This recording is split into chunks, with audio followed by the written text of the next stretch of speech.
In this tutorial, I'll show you how I make my thumbnails in Photoshop. First of all, open Photoshop. Hit on New File on the top left corner so this menu opens up. Copy my project settings. Then hit Create.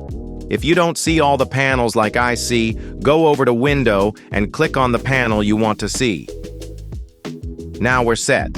Get a base photo of something which fits your video. For me, it's cars. You can copy and paste it or download it and drag it. Go over to your layers. While holding Option, drag the layer up to copy it. On the left side, choose Object Selection tool. Click on the car, and then click this icon to mask it out. Right-click on the masked car and click on Convert to Smart Object, which is basically like a compound clip in DaVinci. Next, I'll add some of my old thumbnails to this one to showcase my recent work and to tell the viewer more on what they are about to watch. After that, I'll fit the photos so it looks good. I'll drag the cutout of the car on top of everything, so the thumbnails kind of fall behind the car. Double-click on the thumbnail layers to open up this menu. I'll do outer glow and inner glow. Also, play around with the settings to get the visual you like. Repeat this for the other thumbnail. The next step I do is I add the logo of the software I'm teaching. If the logo has edges like these, use the Object Selection tool and mask to get rid of it. Move it to the corner. Great. Now shift-click the lowest and the top layers and click here to group them. Hold Option and drag up to copy it. Then convert it to a smart object.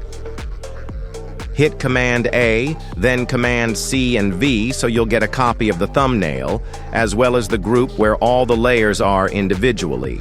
You can delete the group one copy. Select the photo and go over to Filter. Click Camera Raw Filter. Here you can refine your colors and do all kinds of stuff. First, I go over the main adjustments. I like to add some texture and clarity to make it look sharper, but you have to be careful to not overdo them. After those, I do a slight S-curve to increase contrast. Then individual color changes to slightly desaturate or saturate them. Finally, let's add some masks. Click on this icon. Choose Linear Gradient and drag it from the bottom like this. Click on Subtract and choose Select Subject. Decrease exposure and increase clarity. Then hit Create New Mask and choose Radial Gradient. Drag it from the side where the light comes from. For me, it's the top right corner. Increase exposure and temperature. Make one last radial gradient and drag it over the car. Click on the three dots here and choose Invert Mask.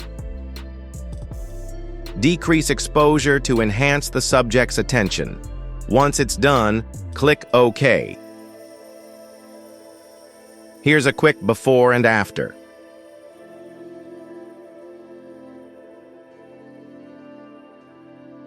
To export it with high quality, click on File, save a copy, rename the file and its location. Change format to JPEG, hit Export. Copy my settings and make sure the file size is below 2.0 megabytes. Hit OK. That's basically it.